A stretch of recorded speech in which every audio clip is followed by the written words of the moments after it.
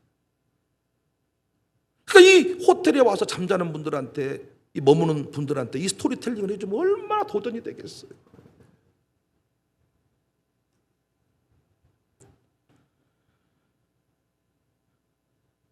(37년째) 지금 그 사역을, 영파 선교회를 감당하고 있습니다.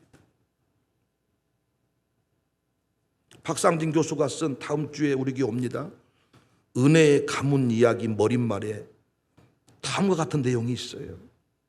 영파 박용목 목사님은 나의 아버지이며 내 생에 있어서 가장 큰 영향을 끼친 분이다.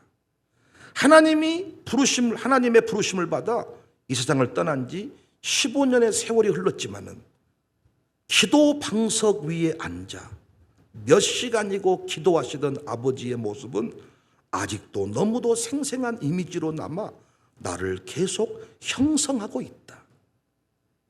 부모의 이미지가 자녀를 교육한다. 이것이 자녀 교육에 대한 나의 믿음이다. 그의 삶이 하나의 이미지가 되어서 내 가슴에 새겨져 있다. 지금도 아버지의 이미지를 떠올리면 내 눈에 눈물이 맺히고 내 가슴이 따뜻해진다. 나도 그렇게 살아야 할 텐데. 여러분은 자녀에게 어떤 이미지를 만들어주고 계십니까? 지금도 교회 헌금 때문에 싸우는 이미지입니까? 서로 싸워서 한 달 동안 말 안 한 이미지입니까? 좋은 생선 들어오면 어따 해 한 사람 술 한잔 해서 다 들어왔냐? 술 먹는 이미지입니까? 제가 말씀드렸죠. 아들 술 먹게 하고 싶거든 계속 술을 드세요. 지금도 절대 끊지 마시고 오늘도 끝나고 드세요. 또 드시라고 계속. 그래야 아들 딸이 주정뱅이가 될 거니까. 손 덜덜 떨면서 난 이라고 살아도 넌 똑바로 살아라. 조만간에 아들도 손 떨고 나타날 거니까 기다리셔봐. 청산을 하지 아니하면 집안의 문화는 안 바뀐다니까요. 자살한 집은 계속 자살하게 된다니까요. 그렇게 문화가 흘러가게 돼 있는 거야. 우리 포크레인 지금 재난 보십시오. 뚝방이 제대로 정비되지 않는 동네는 다 잠겨버려요. 삽으로 또랑 만들어 놓은 집은 다 무너진다고요. 포크레인으로 아예 뚝방을 쌓았을 때 물고가 그렇게 돌아가는 거예요. 자식이 계속 싸우고 친정집에 오기를 원하거든 지금처럼 계속 싸우시기를 바랍니다. 계속 싸우고 욕하고 막 할렐루야 매가지 잡고 막 머리채 잡고 막 흔들고 막 욕하시고 막 또 안 한 척 하고 뭐 쓴 척하고 계시는데 뭐라고 쓰셨나요?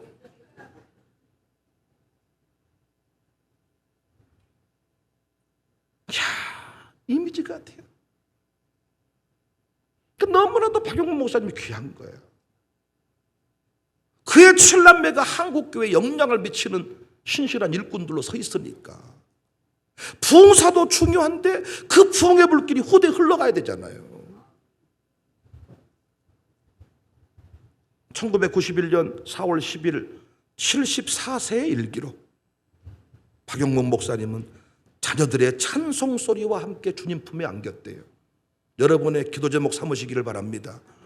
자녀들의 싸움 소리가 아니라 찬송 소리 듣고 주님 품에 안겼다. 그의 죽음이 영광스러운 것은, 그의 죽음이 초라하지 않은 것은 복음의 씨앗이 아름답게 결실했기 때문입니다. 그 영광스러운 이름이 우리 마룻바닥 영성 체험관에 새겨지게 되었습니다. 벌써 광산구 우산동에도 박용문 목사님의 이름을 새기게 되었잖아요. 우리 아이들이 지금 설교노트에 박용문 목사님을 쓰고 있잖아요. 그의 후손들이 너무너무 자랑스러워요. 박상은 장로님 우리 교회 간증할 때 여러분 멋지지 않던가요? 전문 지식을 가지고 해결을 얘기하고 전문 지식을 가지고 마룻바닥 영성 하나님의 은혜를 얘기하니까 멋지지 않더냐고요. 그냥 목사가 얘기했던 것과 의사가 해결을 얘기할 때 눈을 빼서 씻고 기억나십니까? 뭐 간을 빼서 씻고 의학적으로 해결을 얘기하잖아요. 눈 빼서 씻어 넣어야 다시 예수님 피에. 그건 아버지 시대 부흥사에 말씀 들어야만 말할 수 있는 얘기야.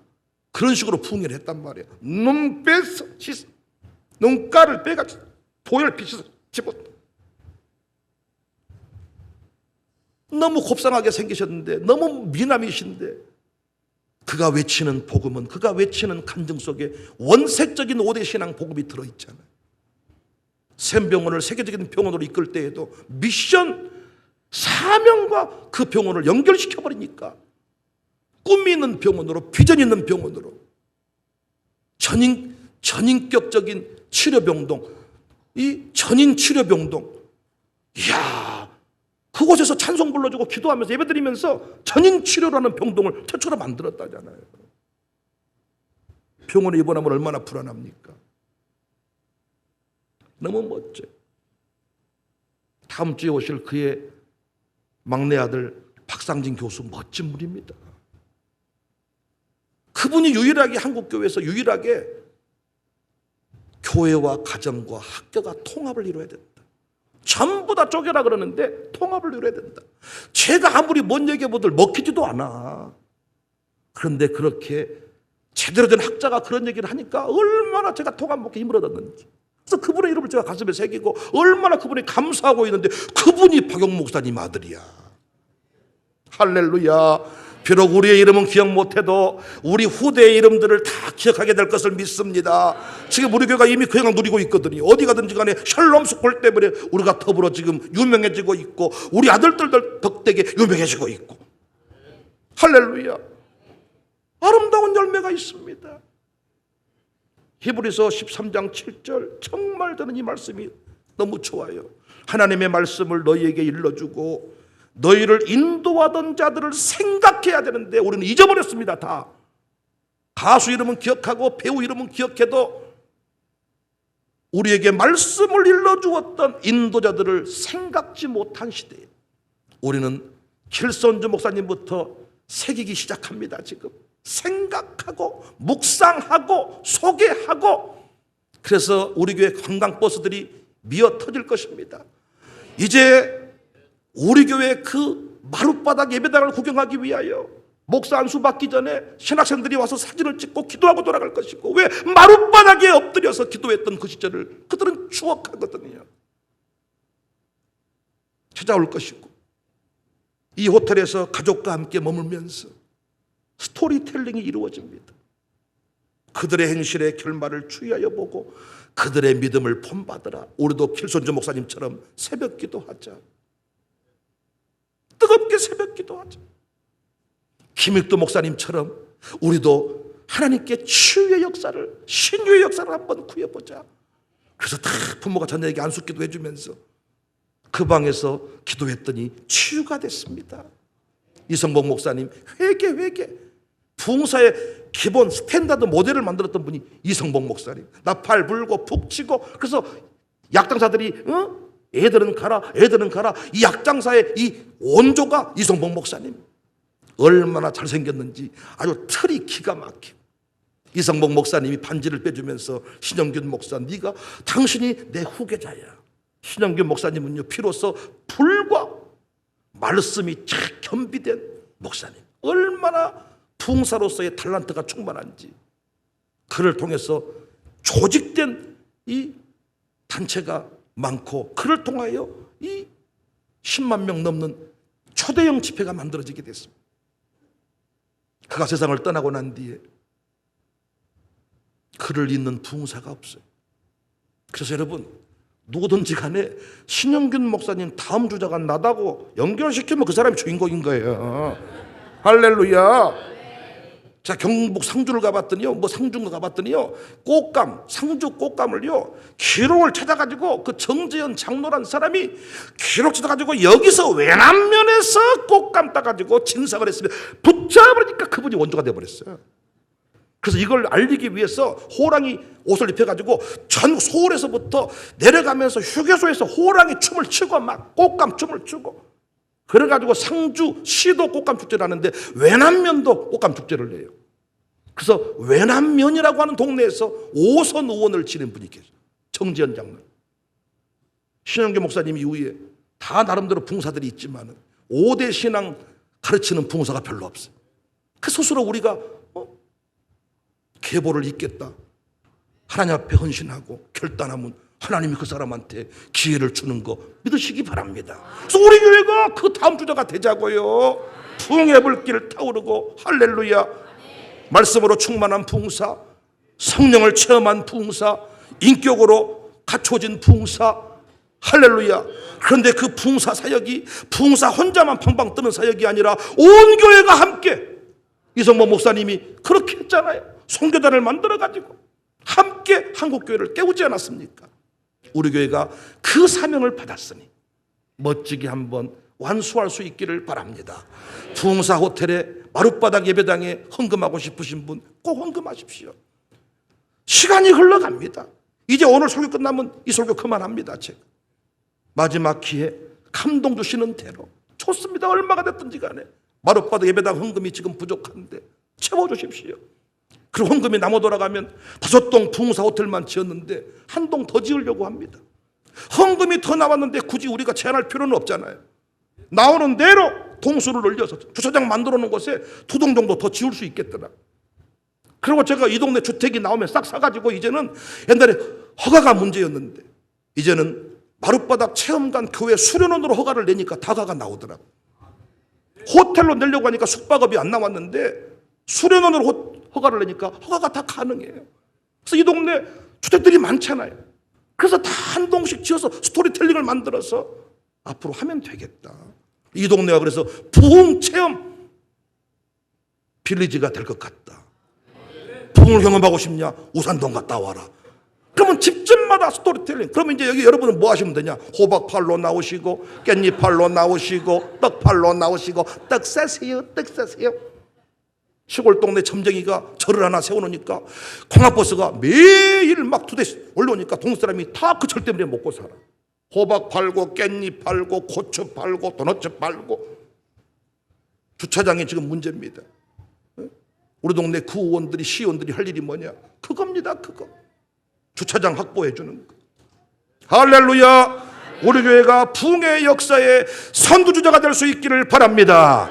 박영문 목사님의 그 7남매가 더욱 한국교회를 위해 쓰임받도록 뜨겁게 한번 박수하겠습니다. 할렐루야.